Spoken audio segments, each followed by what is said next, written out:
सास बिना ससुराल। शेखर के साथ वैवाहिक बंधन में बंधने के बाद अर्चना मायके से रोते बिलखते विदा होकर ससुराल की देहरी पर खड़ी थी। कभी घूंघट की ओट से शेखर को देखती तो कभी दरवाजे के अंदर देखने की कोशिश कर रही थी। अंदर से कुछ आवाज़ों को सुनने से के सिवा वो कुछ भी समझ नहीं पा रही थी।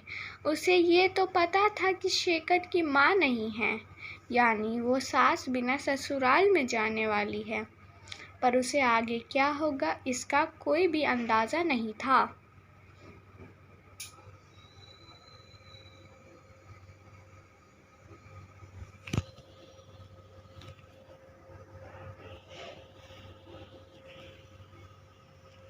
काफ़ी देर के बाद भी कोई गृह प्रवेश के लिए नहीं आया तो उसने शेखर की तरफ आशा भरी नज़रों से देखा, क्योंकि वो खुद भी काफ़ी थकान महसूस कर रही थी। शेखर ने शायद अर्चना की नज़रों की भाषा पढ़ ली थी। वो अपनी छोटी बहन को बुला कर लाया और उसके कान में कुछ कहा। थोड़ी देर में बहन कुछ औरतों के साथ लेकर आई और अर्चना का गृह प्रवेश करवाया।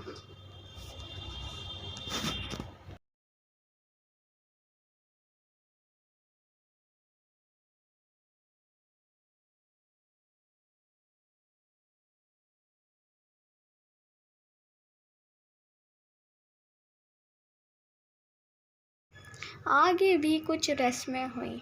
इन सब के बीच अर्चना तो ये समझ ही गई कि सास बिना ससुराल का मतलब है बवाल। धीरे धीरे सारे रिश्तेदार चले गए। कोई अपनापन दिखाता तो कोई बेगानापन। सब अपने अपने तरीके से अपना और दूसरों का परिचय दे रहे थे। अर्चना कभी इनकी तो कभी उनकी बातें सुनकर परेशान सी हो रही थी, लेकिन धीरे धीरे ससुर, पति और 2 छोटी नंदों के साथ अर्चना अपनी गृहस्थी की गाड़ी को रास्ते पर लाने का प्रयास करने लगी।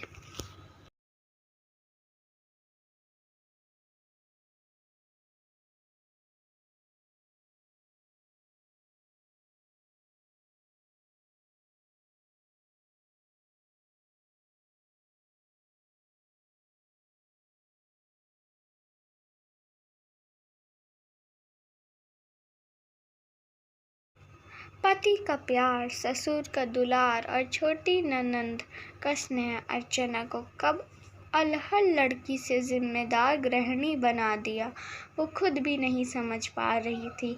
पर इन सब चीज़ों के बीच उसके दिल में एक चीज़ की कसक रहा करती थी कि उसकी भी सास होती।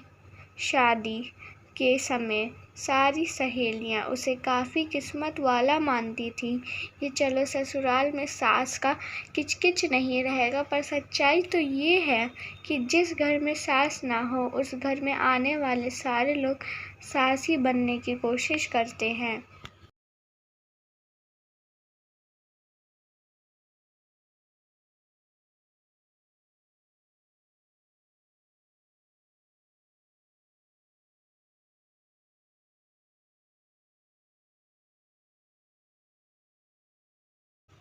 अर्चना भी इस बात को समझती थी, तभी तो दिल ही दिल में फैसला कर चुकी थी कि वो अपने बेटियों की शादी सास बिना ससुराल में नहीं करेंगी।